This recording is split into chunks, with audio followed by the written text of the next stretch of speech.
At my brother's engagement party, I announced a gift of $10,000 towards his new car. He scoffed, "Make it $20,000 if you want an invitation." I smiled. I retracted the gift. I handed him an eviction notice and said, "You have 30 days in front of 40 guests." I mean, come on, Daniel. My brother Mike laughed, his voice cutting through the quiet murmur of the party. "Make it $30,000 if you want an invitation." Laughter rippled through the room. Our cousins chuckled. His fiancée's friends exchanged amused glances. I felt the heat rise in my cheeks, the familiar sting of humiliation. But I didn't flinch. I just smiled, the same polite smile I'd worn for years, the mask I'd perfected. I had announced the gift moments before, a $10,000 payment towards his fancy new car. It was a generous gift, something I had saved for, wanting to show support. But Mike, my brother, never saw generosity. He saw opportunity. His fiancée, Sarah, standing beside him, squeezed his arm, a nervous giggle escaping her lips. "Oh, Mike, stop." "He's joking," she whispered. But there was no correction in Mike's eyes. He wasn't joking. Across the room, my father raised his glass. "That's right, always trying to buy your way in. Some things never change." He beamed a wide smile, but his eyes were cold. My mother sipped her wine, eyes fixed on the table, pretending not to hear. That was her specialty, pretending. I felt the familiar weight pressing down, the same weight I'd carried for years. I'd paid their bills when Dad lost his job, covered Mom's medical expenses without being asked, helped Mike through college with small loans he never intended to repay. Always the fixer, the wallet, the fool. But not tonight. I cleared my throat, forcing my voice to stay calm. "You're right, Mike. $10,000 isn't enough." I pulled out my phone, tapped a few buttons, and then looked up at him, smiling. So I canceled it. The room went silent. Mike's smile faltered, his laughter dying in his throat. His friends glanced at each other, whispers starting to spread like wildfire. What?" he stammered, his voice losing its swagger. I canceled the payment. I turned to the wall behind me, where a large white screen had been set up for a slideshow of their engagement photos. But tonight, it served a different purpose. I tapped a button on my phone and the screen lit up. Text messages appeared, messages from Mike. I don't even want him here, but Mom is making me invite him. You don't worry, once I pay for the car we'll just ignore him again, LOL, honestly he's pathetic. I would feel bad but free money, right? The room was no longer just silent, it was suffocating. Mike's face went pale.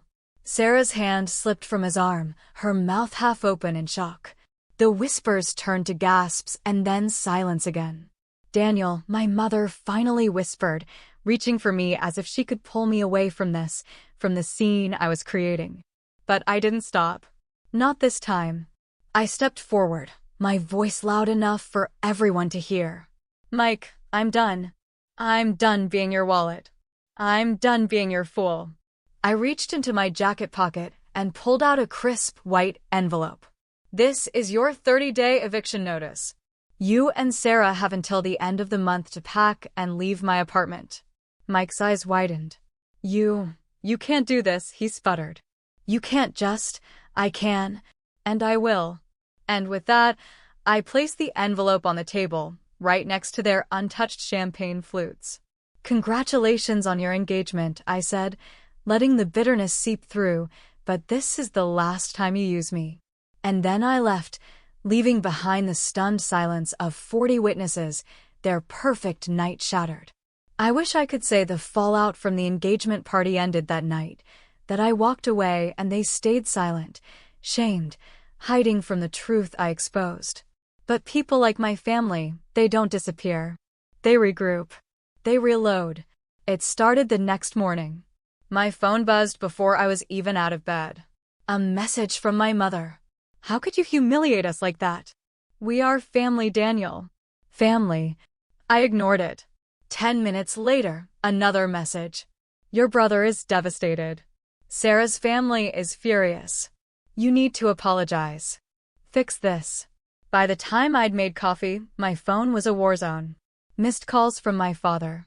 A dozen text messages from Mike, ranging from desperate to vicious. You ruined everything. You are a jealous snake. I will never forgive you. My silence only seemed to fuel them. When I didn't respond, they went public. The first blow came from my mother's Facebook page. Family isn't about blood. It's about loyalty. Some people need to remember that. The comments flooded in. Distant relatives chimed in with their support. Aunts and uncles posted hearts. Only one person asked what happened. That comment was deleted within minutes. Then Mike's friends joined the attack. His best friend, Josh, posted a story. Some people just love to ruin other people's happiness. Sad. Mike's fiancée, Sarah, wasn't silent either. On her Instagram, a photo of her crying with the caption, "Betrayal hurts the most when it comes from your own blood." I stared at the screen, feeling a slow, cold burn spread inside me. But I didn't respond. Not yet. That night, I got a call.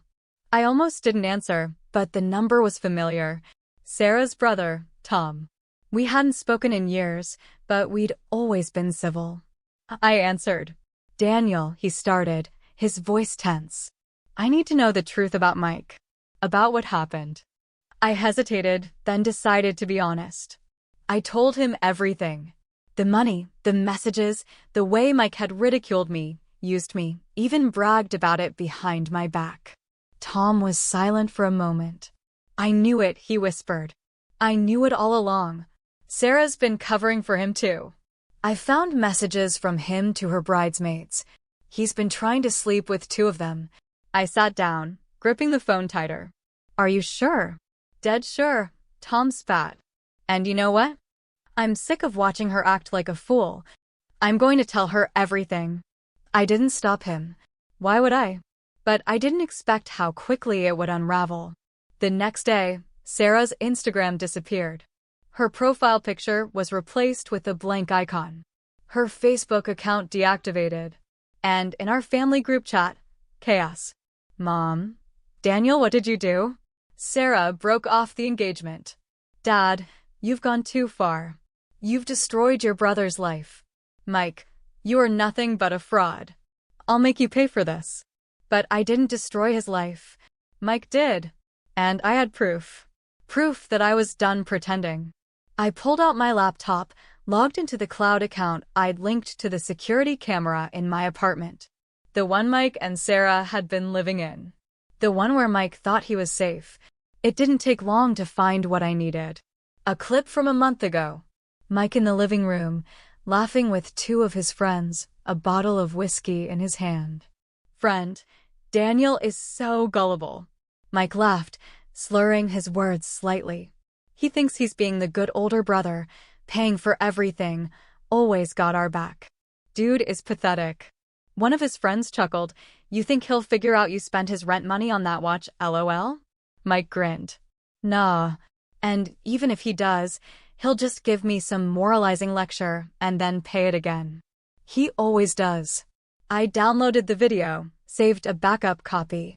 Then I opened another folder. My receipts. The payments I'd made for the apartment, the bills, the small loans I'd sent Mike over the last 3 years. Over $40,000 in total. I compiled everything. Screenshots of text messages, bank transfers, the video of Mike bragging. This wasn't about revenge. It was about the truth. About ripping away the mask he wore, not just to me, but to everyone around him. My phone buzzed again. Another message from Dad. "You think you're some kind of hero? You think you're better than us?" I looked down and for the first time in years, I smiled. I opened Facebook. I went to my profile and I started typing. Family isn't about loyalty. It's about respect. And respect is earned. Then I attached the video of Mike laughing, the screenshots of his text messages, the list of payments. I clicked post. And then I watched. Within minutes, the comments exploded. Relatives tagging other relatives, friends messaging me, some shocked, others supportive. Sarah's brother, Tom, liked the post. Then commented, "You did the right thing." They needed to see the truth.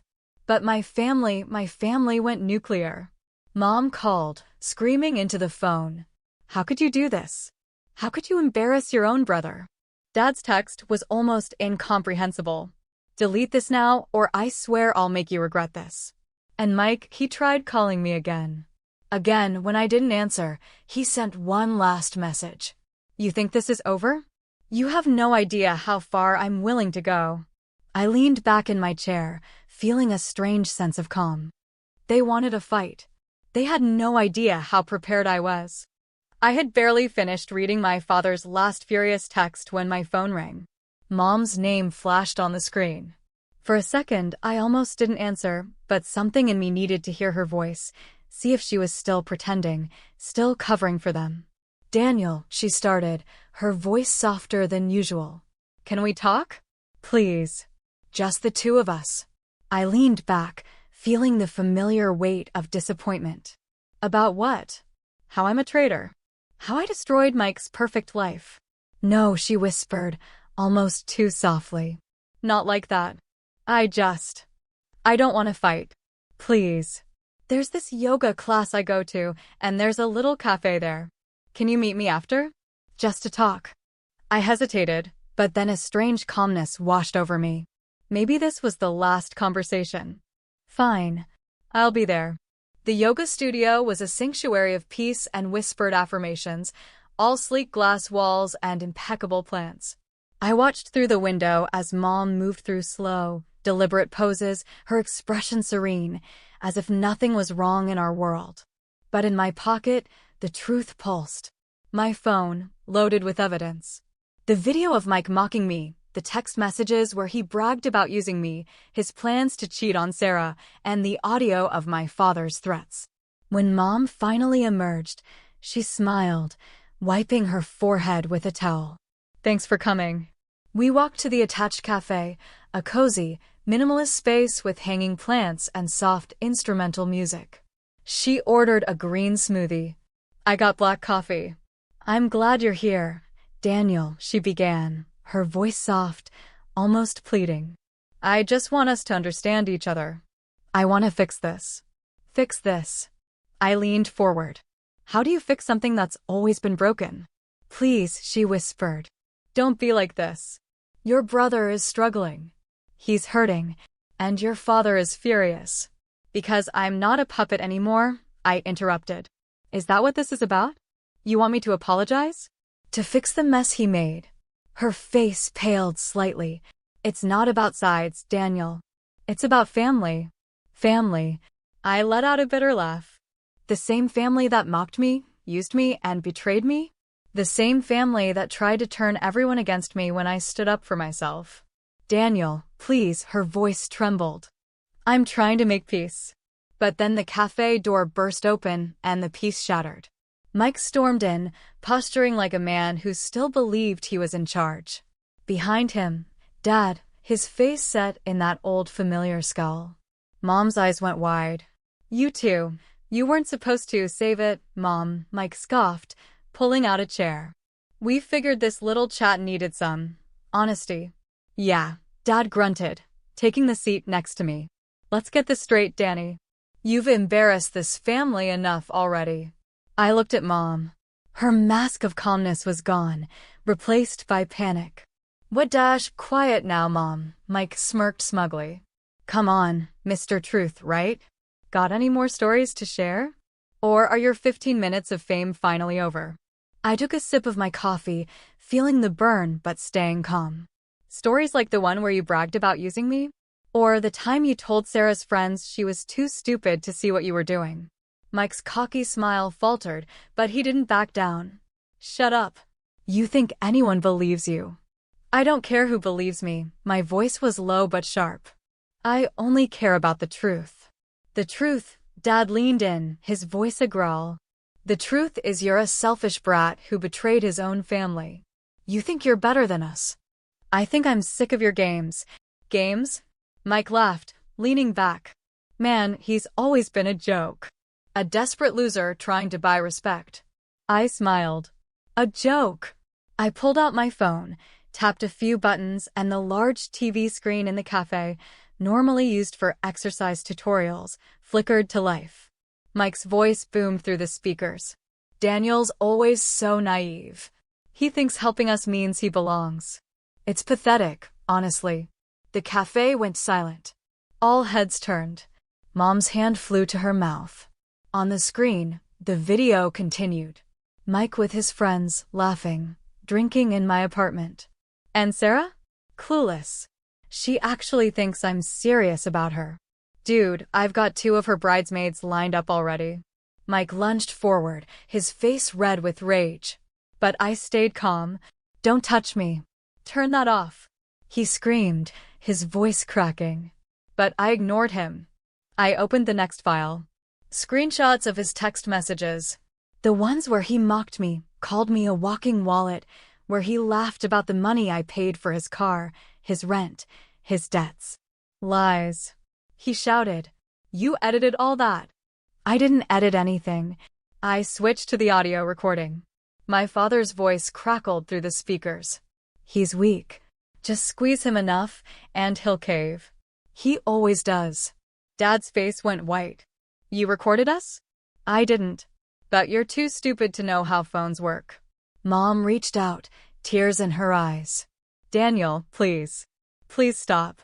But I wasn't finished. I looked at Mike. You think you're smart? You're a coward who can't even stand by his own words. Then I looked at Dad. And you only cared about control. Well, it's over. Then I looked at Mom. And you never stood up for me. Not once. Stop, she whispered, tears rolling down her face. Please stop. But it was too late. The truth was out. Mike's face twisted with rage. You'll regret this. You're so selfish. You only think about yourself.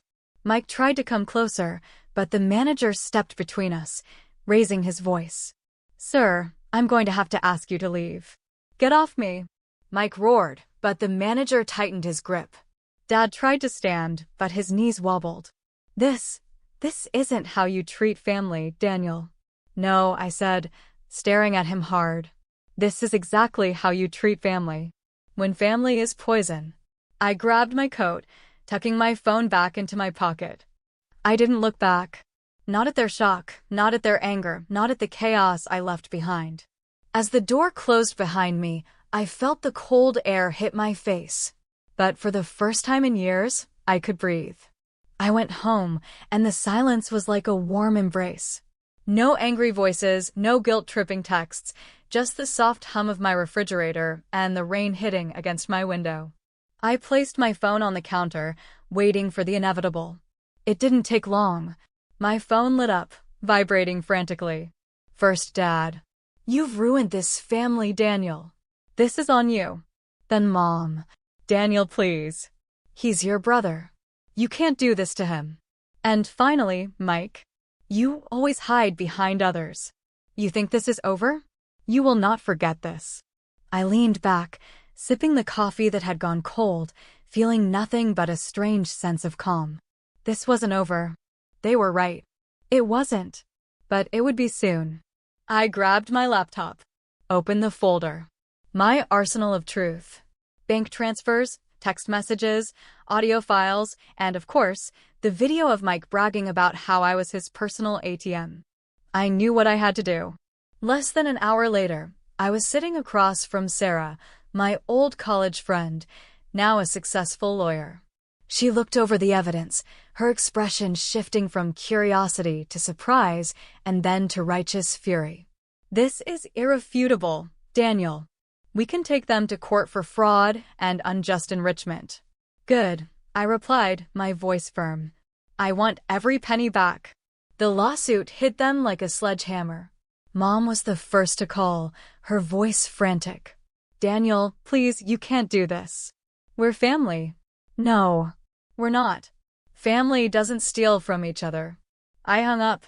Then Dad tried his old tactic, intimidation.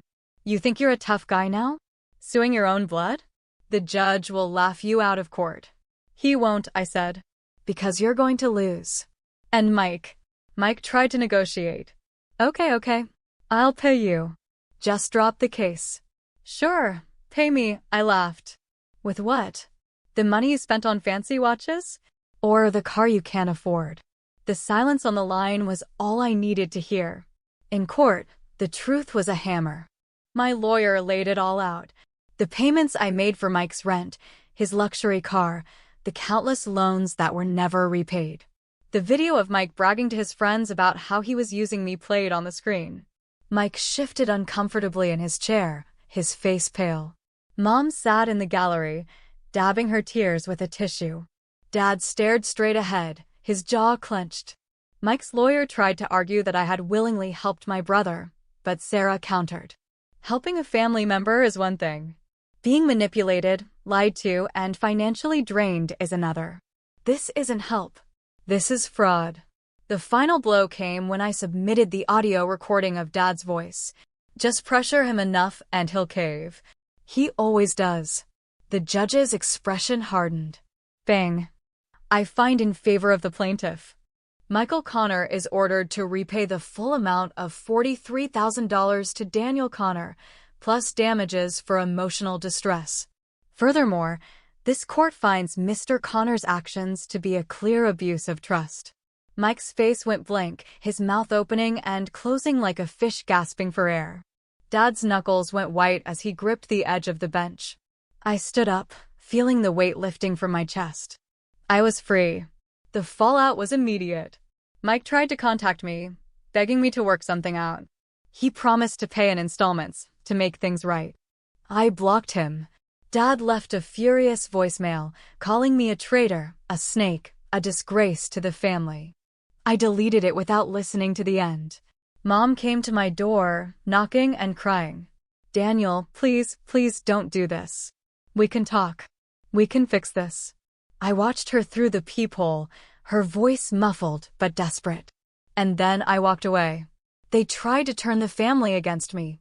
I heard from a few cousins, vague messages about how I should think about what I was doing. I ignored them. Then I heard Mike had to sell his luxury car, the one Sarah's family had paid for, just to cover part of the debt. Dad tried to withdraw money from his retirement account to help, but it wasn't enough. They even tried to plead financial hardship to the court, hoping to reduce the payments. My lawyer tore their claims apart. Your son paid for their lifestyle while they ridiculed him. Now it's time they paid him back. The first payment hit my account a month later. A cold, impersonal, automated transfer. But every dollar was a reminder, not of what I'd lost, but what I'd gained back. I didn't squander the money. I paid off the rest of my student loans. I invested in my future. I upgraded my beat-up old car for something modern and efficient. I joined a gym. I focused on myself. But the best part was the silence. No more desperate calls. No more guilt-tripping texts. No more pretending I was the problem.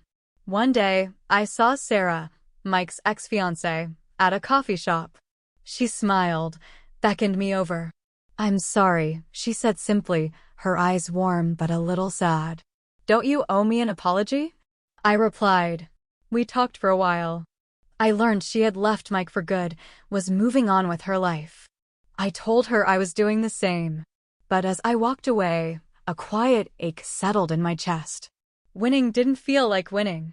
It felt like losing a part of myself I'd tried so desperately to protect. Maybe I wasn't just fighting them. I was fighting the fear of being alone. That night, sitting in my quiet, comfortable apartment, I opened a new document on my laptop. I wrote a letter. None of them, but to myself. Dear Daniel, you are not a wallet. You are not a punching bag. You are not their savior. You are you. And you are finally free. I saved the file, closed the laptop, and smiled. The rain was hitting against the window, a soothing rhythm. But this time, it wasn't a storm.